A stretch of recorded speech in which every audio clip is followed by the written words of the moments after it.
Personality traits and leadership. What is personality? Despite its common usage, Robert Hagen noted that the term personality is fairly ambiguous and has at least two quite different meanings. One meaning refers to the impression of a person makes on others, and this view of personality emphasizes a person's social reputation and reflects not only a description but also an evaluation of the person in the eyes of others. From the standpoint of leadership, this view of personality addresses two distinct issues. What kind of leader or person is this? And is this somebody I would like to work for or be associated with? The second meaning of personality emphasizes the underlying nuts structures and processes inside a person that explain why we behave the way we do. Why each person's behavior tends to be relatively similar across different situations, yet also different from another person's behavior. Although useful insights about personality have come from many different theories, most of the research addressing the relationship between personality and leadership success has been based on a trait approach, and that emphasis is most appropriate here. Traits refer to requiring regularities or trends in a person's behavior, and traits approach maintains that people behave as they do because of the strengths of the trends they possess. Traits play a particularly important role in determining how people behave in unfamiliar, ambiguous, or what we might call weak situations. On the other hand, situations that are governed by clearly specified rules, demands, or organizational policies, strong situations often minimize the effects traits have on behavior. The next section describes some research efforts to identify those personality traits that help leaders build teams and get results through others. The 5-factor or ocean model of personality. These dimensions are referred to in personality literature as the 5-factor model (FFM) or ocean model of personality, and most modern personality research. The first of this dimension, openness to experience, is concerned with curiosity, innovative thinking, assimilating new information, and being open to new experience. The second one is conscientiousness. Conscientiousness concerns those behaviors related to people's approach to work. Leaders who are higher in conscientiousness tend to be planful, organized, and earnest, take commitment seriously, and rarely get into trouble. Those who are lower in conscientiousness tend to be more spontaneous, creative, impulsive, rule-bending, and less concerned with following through with commitments. The third one is extraversion. Extraversion involves behaviors that are more likely to be exhibited in group settings and are generally concerned with getting ahead in life. Such behavior patterns often appear when someone is trying to be influence or control others, and individuals higher in extraversions come across to others as outgoing, competitive, decisive, outspoken, opinionated, and self-confident. The fourth one is agreeableness, which concerns how one gets along with. As opposed to gets ahead of others, individuals' heights in agreeableness come across to others as charming, diplomatic, warm, empathic, approachable, and optimistic.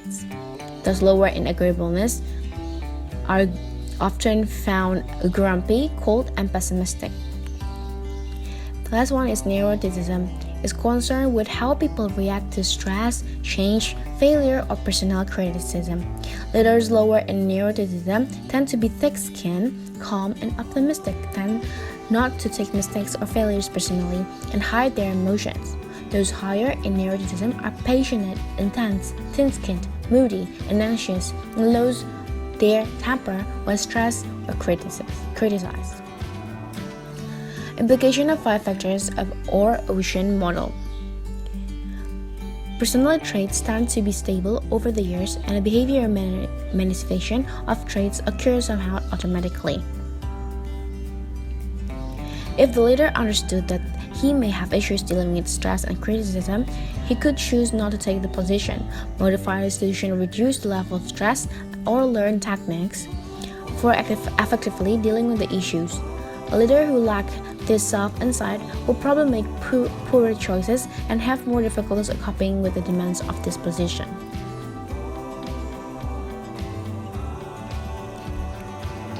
The differences between traits and types. An alternative framework to describe the differences in people's day-to-day behavioral patterns is through types, or in terms of personality typology. Psychological typologies are often expressed in terms of polar opposites.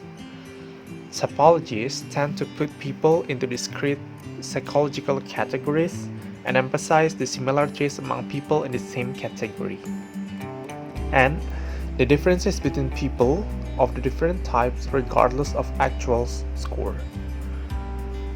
Psychological preference as a personality typology can be measured with MBTI, or known as Myers-Briggs Type Indicators.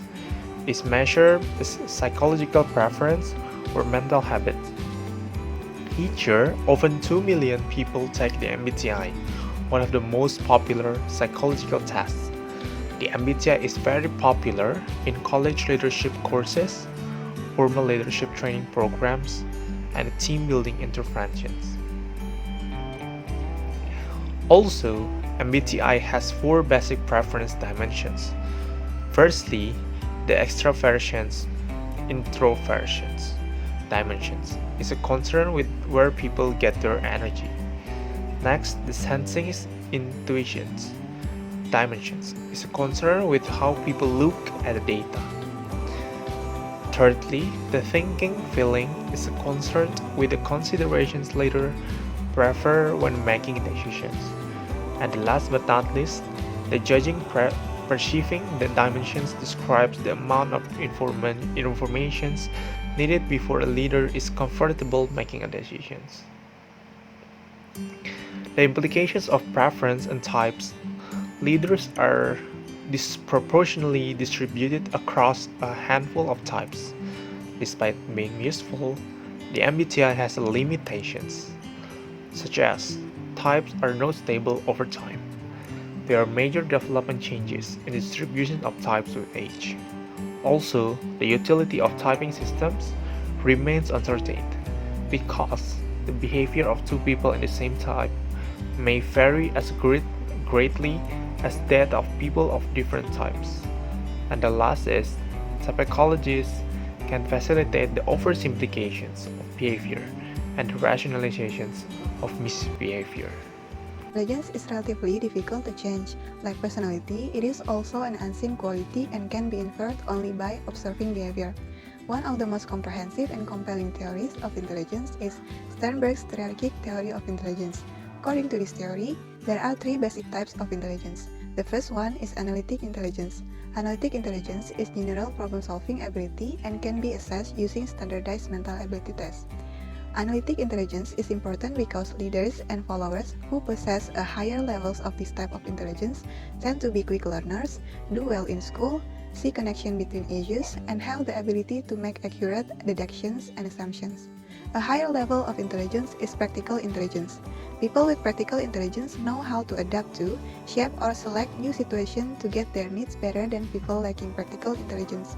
In other words, practical intelligence involves knowing how things get done and how to do them. The third component of the hierarchic theory of intelligence is creative intelligence, which is the ability to produce work that is both novel and useful. Using both criteria as components of creative intelligence helps to eliminate outlandish solutions to a potential problem by ensuring that adopted solutions can be realistically implemented or have some type of practical payoff. Cognitive Researches Theory, or CRT, is developed to explain the interesting relationship between leader intelligence and experience levels, and group performance in stressful versus non-stressful conditions. CRT consists of several key concepts, one of which is intelligence. Another key concept is experience, which represents the habitual behavior patterns, overlearned knowledge, and skills acquired for effectively dealing with task-related problems. A third key concept in CRT is stress. Stress is often defined as the result of conflicts with superiors or the apprehension associated with performance evaluations. Cognitive Researches Theory makes 2 major predictions with respect to intelligence, experience, stress, and group performance. First, Because experienced leaders have a greater repertoire of behavior to fall back on, leaders with greater experience but lower intelligence are hypothesized to have higher performing groups under conditions of high stress. The second hypothesis is because experience leads to habitual behavior patterns, leaders with high levels of experience tend to misapply old solutions to problems when creative solutions are. CRT also has several important implications for leaders. First, the best leaders may be smart and experienced. Second, leaders may not be aware of the degree to which they are causing stress in their followers. If followers perceive that their performance is being closely watched, they are likely to revert to their class plans in order to perform. Third, the level of stress inherent in the positions needs to be understood before selecting leaders. Those filling high-stress leadership positions can either look for experienced leaders or reduce the stress in the situations so that more intelligent leaders can succeed. Emotional intelligence and leadership. Emotional intelligence, or as we know as EI. There appear to be at least 4 major definitions of emotional intelligence. These 4 definitions of EQ can be broken down into 2 models, an ability model and a mixed model of emotional intelligence. An ability model defines emotional intelligence as 4 separate but related abilities, which include, first, the ability to accurately perceive one's own and others' emotions. Second, the ability to generate emotions to facilitate thought and action. Third, the ability to accurately understand the causes of emotions and the meanings they convey. And fourth, the ability to regulate one's emotions. Can EI be measured? Major, Silvia, and Caruso's Emotional Intelligence Test, MSCEIT, is a measure of the ability model of emotional intelligence. It asks subjects to recognize the emotions depicted in pictures, what moods might be helpful in certain social situations, and so forth. Next, can EI be developed? Yes, but the path taken to develop EQ would depend on whether the training program was based on an ability or mixed model of emotional intelligence. Thank you for your nice attention and goodbye!